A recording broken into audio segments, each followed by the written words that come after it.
புகாரி, நீங்கள் இதை எப்படி பார்க்குறீங்க இந்த டேட்டா? அதாவது இப்போ இந்த ஓட்டு வித்தியாசமே பெரியாரை எதிர்த்ததற்கு பின்னால் ஒரு ஆசிட் டெஸ்ட் மாதிரி பண்ணணும் அப்படின்னு நினைக்கிறாங்க. பெரியாரை எதிர்ப்பதில், ஏன்னா இங்கே எவ்வளோ பேருக்கு அது மகிழ்ச்சியாக இருக்குது, எவ்வளோ பேர் வந்து அதை உள்ள மறைச்சிக்கிட்டு, இப்போ உதாரணத்துக்கு யாரும் பெரியாரை எதிர்க்காம இதுக்கு முன்னால் இருந்தாங்களா அப்படின்னா, பெரியாரை எதிர்த்த ஹெச் ராஜா போன்றவர்கள் எல்லாம் எலக்டோரல் வைஸ் எவ்வளோ பெரிய மோசமான தோல்வி சந்தித்திருக்கிறார்கள் என்பது வரலாறு. ஓப்பனாக எதிர்த்தவங்க எல்லாரும். அப்ப பெரியாரை எதிர்க்க ஒரு ஸ்ட்ராட்டஜி அவர் உருவாக்குறாரு. அந்த நேரம் பார்த்து இவங்க எல்லாரும் வந்து தேர்தல் களத்துல விலகுறாங்க. இப்ப இதெல்லாம் உண்மை. அப்ப அவர் சொன்னாரு பிஜேபியில இருந்து பேசும்போது, பை எலெக்ஷன்னாலே, ஏன்னா அப்படிதான் ஒரு ஓப்பனா பொதுவா சொன்னார், பை எலெக்ஷன்னாலே வந்து மோசடியா இருக்கும் அப்படின்னு. அப்ப யூபியில் நடக்கிற பை எலெக்ஷன் சேர்த்து தான் சொல்றாரா ஒருவேளை அப்படின்னா அவர் கொடுக்கக்கூடிய வாதங்கள் அவங்க சரியா இருக்கணும். இன்னொன்னு, தேர்தல் ஆணையம் என்பதே, உதாரணத்துக்கு இவிஎம் பத்தி தீர்ப்பு வந்துச்சு. இவிஎம்ல வந்து அந்த விவிபேட் பத்தி சுப்ரீம் கோர்ட் தீர்ப்பு வந்த போது எதிரிகளுடைய சதியெல்லாம் சுக்குநூறு ஆயிடுச்சு, மோடி கையை தூக்கி அதை பாராட்டினார். அதுல முக்கியமான வாதம் என்ன வச்சாங்கன்னா, பூத் கேப்சரிங் பண்ண முடியாது, அட்டூழியங்கள் பண்ண முடியாது, அதனால இவிஎம் இருக்கிறதா நல்லது அப்படின்னா ஒரு பக்கம் இதையும் சொல்லிக் கொள்கிறார்கள். இன்னொரு பக்கம் வந்து அதே பாரதிய ஜனதா கட்சி, குறிப்பாக அண்ணாமலை என்ன சொல்றாருன்னா, நாங்க எல்லா விதத்திலும் திமுகவிற்கு மாற்று, திமுகவினுடைய ஊழலுக்கு, எதிர்த்து அதிகாரத்துக்கு, அநீதிக்கு எதிராக நாங்க நிப்போம் அப்படின்னு சொல்றாரு. அதை களத்திலே நின்று பயன்படுத்தி திமுகவுக்கு எதிராக செய்ய வேண்டியவர் பெரியாருக்கு எதிரான ஒரு நெரேட்டிவை நம்ம டைரக்டா நின்றுக்க வேணாம். ஏன்னா இதுவரைக்கும் ஒரு பொதுவா அரசல் புரசலா, உதாரணத்துக்கு நீங்க திருப்பரங்குன்ற இஷ்யூ எடுத்துக்கிட்டீங்கன்னா, ஹெச் ராஜாவை அனுப்பிவிடக்கூடியவர் அண்ணாமலை அதை பற்றி தெல்ல தெளிவாக ஓப்பனா எந்த இடத்துலயும் தன்னுடைய ட்வீட்லயும் போடுறது கிடையாது, ஸ்டேட்மெண்டாவும் பேசுறது கிடையாது. ஏன்னா தன்னை ஒரு நடுநிலைவாதி மாதிரி காட்டிக்கிறதும், தன்னுடைய இன்னொரு விங்க வந்து ஓப்பனா செயல்பட விடுறதும் அவங்களுடைய வழக்கம். அப்ப தங்களுடைய இன்னொரு தொங்கு சதையாகவே சீமானை வைத்துக் கொண்டு ஒரு பக்கம் நீங்க அப்படியே பெரியார் அடிங்க, என்ன நடக்குதுன்னு பார்ப்போம், அதற்கான ஒரு மோசமான விளைவைத்தான் பார்த்து கொண்டிருக்கிறோம். ஒட்டுமொத்தமா எல்லாரும் திமுக எதிராக நின்று அதுல குறிப்பா ஆன்டி பெரியார் நரேட்டிவ் ஒன்னு செட் பண்ணி ஐடியாலஜிக்கலா இது எப்படி வொர்க் அவுட் ஆகுதுன்னு பார்த்து அதுக்கு சீமானியை சேர்த்து இறக்கி விட்டு, இப்ப நீ வேணா இறங்கிக்க, நாங்க திடீர்னு இந்த பக்கம் வந்தாலும் வருவோம், அந்த பக்கம் போனாலும் போவோம், நீ இப்படி இறங்கிக்கன்னு. அதுக்கு சம்பந்தமே இல்லாம அவர் கூட சொன்னாரு, பெரியாருக்கு எதிராக பிரபாகரனை கொண்டு வந்து நிறுத்தினாரு. இது பிரபாகரனுக்கு தெரியுமாங்கிறதா இங்க கேள்வி. அப்ப இவர் தன்னுடைய வசதிக்கு ஏற்ற மாதிரி அதையும் நிறுத்தினாரு. எல்லாவற்றையும் செய்தும் கூட ஒரு 11% முதல் சுற்றுல தான் முடிவுல படு மோசமான ஒரு தோல்வி அடைய போகிறார்கள். அதுல எந்த மாற்று கருத்தும் இல்ல. முதல் சுற்றிலேயே இவ்வளவு ஒரு மோசமான நிலைக்கு தங்கி இருக்கிறார்கள். பெரியாரை எதிர்த்து இங்க யார் அரசு, அதாவது டிஎம்கே கூடுதலான வாக்குகளை அல்லது பர்சன்டேஜ் பெறுகிறோம்ன்ற நாம் தமிழருடைய பார்வை ஒன்று இருக்குல்ல, ஏற்கனவே வாங்கின வாக்குகளை விட நாங்க கூடுதலாக பெறுகிறோம் அப்படிங்கிற இடத்துக்கு வருவாங்கல்ல. ஒரு கால் நீங்க சொல்ற மாதிரி ஒரு கால் ஏற்கனவே வாங்கினதை விட அதிகமா வந்தா, அப்ப சார் சொன்ன மாதிரி எப்படி கிளைம் பண்ணிக்கலாம். என்ன கிளைம் பண்ணுவாங்கன்னா, நாங்க பெரியாரை எதிர்த்ததுனால எங்களுக்கு இது கிடைச்சிருக்குது. அதுவும் யாருடைய ஸ்ட்ராட்டஜி அப்படின்னா, பிஜேபி மற்றும் கடந்த தேர்தலில் 526 வாக்குகள் முதல் கட்ட அவங்களுடைய முதல் சுற்று வாக்குகளாக இருந்தது. இதே வேட்பாளர் தான் அங்க இருந்தாங்க. அப்கோர்ஸ் வேற யாரும் எதிர்க்கட்சிகள் இல்லாத போது அவங்களுடைய வாக்குகள் அதிகரிக்கும் அப்படிங்கிறதுல மாற்று கருத்துல அதான் அதிகரிக்குது. அது எப்படி பார்க்கலாம்னா, இவ்வளவு பேர் ஒன்னு சேர்ந்து இவ்வளவு எடுக்க முடிஞ்சாதான் பார்க்க முடியும். அது எப்படி எந்த கோணத்தில் எடுக்க முடியும் அப்படின்னா, கண்டிப்பா நோட்டாக்கு போல, ஸ்டாட்டிஸ்டிக்கலி ஸ்பீக்கிங் நீங்களே காட்டிட்டீங்க, கண்டிப்பா இது நோட்டாக்கு பெரிய அளவுல போல 1000 கூட தாண்டல. மொத்த 3 சுற்றுகளுடைய நோட்டாவும் 600 சொச்ச வாக்குகள் வந்திருக்கு. பெருசா வித்தியாசம் இல்ல. கடந்த நேரத்துக்கும் இப்போக்கும் உள்ள ஓட்டர் டர்னவுட்டும் பெருசா வித்தியாசம் இல்ல. அப்ப எல்லோரும் வாக்களித்திருக்கிறார்கள் என்பது உண்மை. எந்த கட்சி 769 வாக்குகள் 3 சுற்று முடிவுல நோட்டாவுக்கு வந்தது. அவ்வளவுதான் 4000 வாக்குகளை கடந்திருக்குது. மூன்றாவது சுற்றுல நாம் தமிழருடைய சீதாலட்சுமி அவர்கள் 4055 வாக்குகளை பெற்றிருக்கிறார். 3 சுற்றுகள் முடிவுல ஓட்டர் டர்னவுட் பெருசா வித்தியாசம் இல்ல. நோட்டாலையும் பெரிய அளவுல போய் விழல. அப்ப எல்லாரும் ஓட்டு போட்டுருக்காங்கன்றது உண்மை.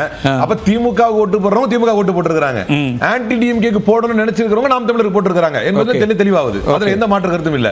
அப்ப இவ்வளவு பேர், அப்ப ஆன்டி டிஎம்கேனா யாரு? எனக்கு தெரிஞ்ச ஒரு நண்பர் கூட இருக்காரு, அதிமுக பச்சை குத்தி இருப்பாரு. அவரெல்லாம் சொல்லுவாரு, தெரியாதனமா கூட என்னால திமுக ஓட்டு போட முடியாது. எல்லாரும் அப்படித்தானே, அந்த நிலைப்பாட்டில் அவங்க தெளிவா இருப்பாங்க. அப்ப திமுகவுக்கு ஒரு அதிமுக ஓட்டு போடல, அவர் நோட்டாவுக்கும் போடல. ஸ்டாட்டிஸ்டிக்கலா 700 தான் வந்திருக்கு மொத்தமே நோட்டாக்கு. அப்ப இந்த ஓட்டுல எங்க போயிருக்குது? அதிமுக ஓட்டையும் வாங்கி, பாஜக ஓட்டையும் வாங்கி, நாம் தமிழர் ஓட்டையும் வாங்கி, கடைசியில் இவங்க ஒரு 10-11% தான் தாண்டுவாங்க. அப்படின்னா இது திமுகவிற்கும் தந்தை பெரியாருக்கும் கிடைத்த வெற்றியாக இந்த இடைத்தேர்தல் வெற்றி. ராம்கே எப்படி பாக்குறீங்க? அவர் வந்து வேறு ஒரு ஆங்கிள் சொல்றாரு. நான் இவர் ஆச்சாரி அவர்களையும் பேசிட்டு வந்துடுறேன். ஆச்சாரி, நான் பாஜக தேர்தல் களத்தில் இல்லைனாலும் உன்னிப்பா கவனிக்கும் திமுக அல்லது எதிர்த்து நிற்கக்கூடிய வாக்குகள் அப்படிங்கிறத நீங்க எப்படி பாக்குறீங்க? உங்க ரீடிங் என்ன அதுல? அதாவது 2021 நாம் தமிழர் வாங்கின ஓட்டை பேஸ் பண்ணி நான் சொல்றேன். 2021 அவங்க வாங்கின ஓட்டுகள் வந்து 11,629. அடுத்து நடக்கக்கூடிய இடைத்தேர்தலில் அவங்க வாங்குறது வந்து 10,827. இப்ப நீங்க சொன்னீங்க 3 சுற்றோட ரிசல்ட் வந்து 4,000 வந்து அவங்க தொட்டுட்டாங்க, 4,055. இன்னும் கிட்டத்தட்ட வந்து 10 சுற்றுகள் இருக்கிறது. இப்ப வந்து 17 சுற்று மொத்தமா நம்ம, அதனால இன்னும் 14 சுற்றுகள் இருக்குது. 14 சுற்றுகள் இருக்கிறது. இப்ப சீமானை பொறுத்தவரை அவர் வந்து இதை எப்படி பிளேஸ் பண்ணுவாரு அப்படின்னா, ஏன்னா ஒரு நரேட்டிவ் செட் பண்ணணும். தேர்தல் அது வந்து தோல்வி இருந்தாலும் சரி வெற்றி இருந்தாலும் சரி நரேட்டிவ் செட் பண்றதுதான் வந்து அரசியல். அந்த இடத்துல இவர் போன தடவை வாங்கின வந்து ஓட்டுகளை விட இவன் ஒரு ஓட்டு கூட வாங்கிட்டாருன்னு வச்சுக்கோங்களேன்.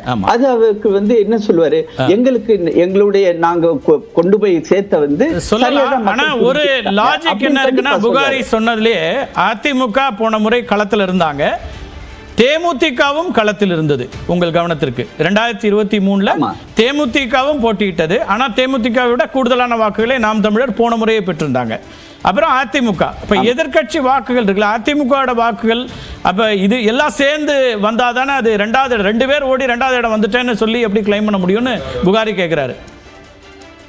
இல்ல இதுக்கு வந்து நம்ம அது ஓகே, அது வந்து நம்ம பேசுறதுக்காக வேணா பேசலாம், 2 பேர்ல வந்து 2வது இடம் அப்படின்னு சொல்லலாம். ஆனா நான் வந்து ஒரு வித்தியாசமான பார்த்தேன். இன்ஃபேக்ட் வந்து இந்த ஓட்டு பர்சன்டேஜ் வந்து கம்மியாகும் தான் நான் பார்த்தேன். இந்த தடவை அதே கிட்டத்தட்ட அதே 67.97% வந்து ஓட்டு போட்டிருக்காங்க. அது வந்து ரொம்ப வித்தியாசமானது. 64.58% வந்து போன இடைத்தேர்தல்.